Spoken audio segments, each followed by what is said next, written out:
Hello, and what is going on today, guys? Tomcat here, and in today's episode of Spin Tires, we're going to be checking out a video, We're going to be checking out a truck that, is literally called, like, the name of the vehicle is Hard to Master. Now, I've never driven this truck, and I'm very curious to see what they mean by Hard to Master. I mean, how hard can it be? Diff is always locked, apparently, so I'm thinking that should either, I mean, that'll either help this thing or hurt it. Diff is always locked, and all-wheel drive is non-selectable, meaning it's always on. So, I mean, we're starting off on the Hollister Hills TTC map, which is the Top Truck Challenge map, and, I mean, it's pretty easy so far. I mean, there's nothing about this thing that would make it hard to drive. I'm still trying to figure out what's hard to master about this vehicle. Now, let's try the rock crawling course. Oh, God. Alright, that's weird. Because the whole thing is independent suspension, so it's going to behave way different from your solid axle rigs. And it's not built really for a map like this. I'm just curious, so I'm taking it through here anyway. Oh, it's moving. We're going to knock over a hell of a lot of cones. I don't really care about the cones this time because it's not really an official, you know, Top Truck Challenge type deal. I'm just trying to see if I can get through here however best it can. And so far, it has been able to get through here. It's just a little weird about how it goes about the thing. But so far, okay. So, I mean, it'll fit through stuff, which is actually kind of an interesting feature of the independent suspension. Like it's an interesting plus to... Oh, my God. It's an interesting plus to having independent suspension. The only problem is, I have no clue why it's so happy to flip over forwards. It's weird. Just digging a little bit. Trying to see if I can either back it up and get some... that didn't work. How about like low 1?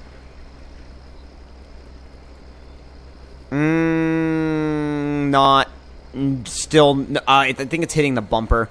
That's the problem with it. It's just hitting the bumper. Can we go back? Maybe, possibly. Yes. Cool. So, cut right just a little bit. Or cutting right doesn't work. Cutting right doesn't work. Okay. Lovely. And no spawn locators. Lovely as well. Lovely as well. Don't you love it when there's no spawn locators? I don't. Alright, let's see which way we're pointing. We need to turn back around just a little bit more. Let's get up through here. And I'm just gonna bypass that one because honestly, I don't think this thing's gonna do it. I mean, it goes in turn with how low the front bumper hangs down. It's just not gonna do it. So if that's kind of your outcome that you have, you kind of have to move on to the next obstacle. So that's what we're doing. And again, this is more of an all-around test of this thing just to see what it's all about. Do we want to go to the other side of that and see what it'll do? Yes, of course we do. Why would we not? Oh, is that the mini Rubicon? I feel like this would not actually be that good at it, but at the same time, we should probably try it anyway. So, after thinking, hey, I'll go somewhere else, and then changing my mind, is it the mini Rubicon? It is the mini Rubicon. Okay, perfect. Alright, let's turn around. This thing has a really weird handling characteristic, but it kind of works. I forgot, can these signs be pushed over? Nah, well, let's see. Yes, they can. Okay, I was just curious. Alright, so, mini Rubicon. Let's see what you can do. I'm going to put you in low 3 and see how you crawl. So, wow. I mean, really what this thing comes down to being is like, it's a all-independent suspension, effectively military recon vehicle. And then that's at least what I kind of see it as. That's what I kind of have it pegged as, is a military recon vehicle. Because, oh god, okay, yeah, what's visibility? I don't know. It doesn't know either. It has no clue what visibility is. Can we run it up to the right just a little? Can we run it to the left just a little bit? There, ooh, god.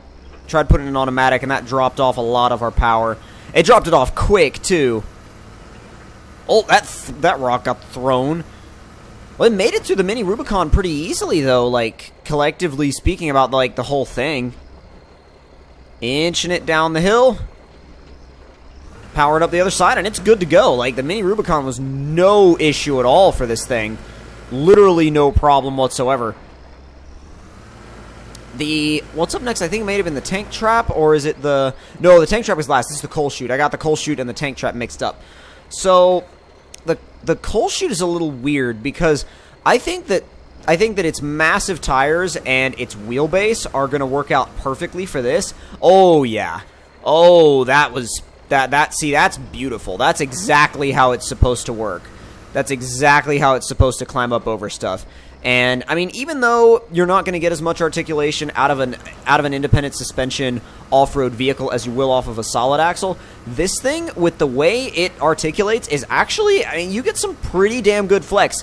The flex is not only good all around, but it's amazing for being an independent suspension vehicle. Using high range to get right up the other side, done, no problem. Like, literally, that just powered through there, no problem. The last obstacle is going to be kind of weird, because there's a lot of tight spaces. There's a lot of tight spaces, and there's a lot of, like, weird angles in the tank trap. So this may have some trouble with it, but I think, I don't know, it should be able to either do decently well enough to get around them, or it should, I mean, the thing is, the tires are so huge that they kind of steamroll over things. So that's not really my concern. My only concern with this is getting stuck sideways and getting it bound up. But I don't know. We'll come to find out in a minute if that's completely unfounded or if it's warranted. So far, though, the grip is incredible. The grip actually going up hills is on a different level. Nah, it's just going to turn around. It's kind of being... Ooh, God. All right. Can you just stay to the right? Stay to the right, please. Stay... Not bad. Okay. Just kind of work our way up through... Oh, wow. This is getting through here faster than a lot of the Top Truck Challenge built vehicles we're getting through here. So I'm pleased, dude.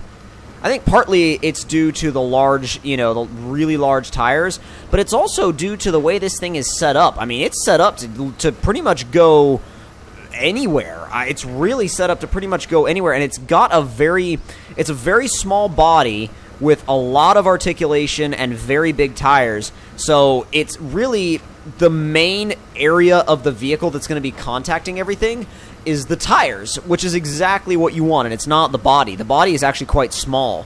So this is really an ideal setup so far. I mean, the only thing it's not ideal for is rock crawling, which I kind of figured it wouldn't be ideal for that anyway, just because of its independent suspension. Independent suspension vehicles are not ideal for rock crawling. They never are.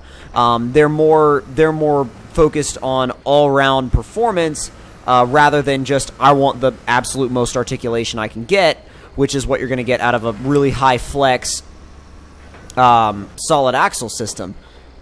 Where are we headed? Just a little bit more. Oh, bogged down. Come on, dude. Come on, dude. Get through here just a little bit. Oh, God. Get it? Come on, come on, come on. Ooh. Ooh, that was close. That was close. I'm back to the right.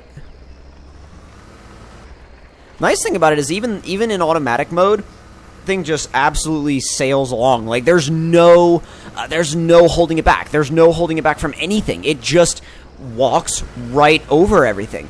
Just walks right over everything, no problem at all. And I think the thing is with it, oh, this hill's gonna be kind of gnarly. I'm gonna try and just hit it in high range and not let off. And you know what? That worked amazingly well. You gotta drive this thing rock bouncer style sometimes. You really do, but I think, man, I think we've found our new Recon vehicle.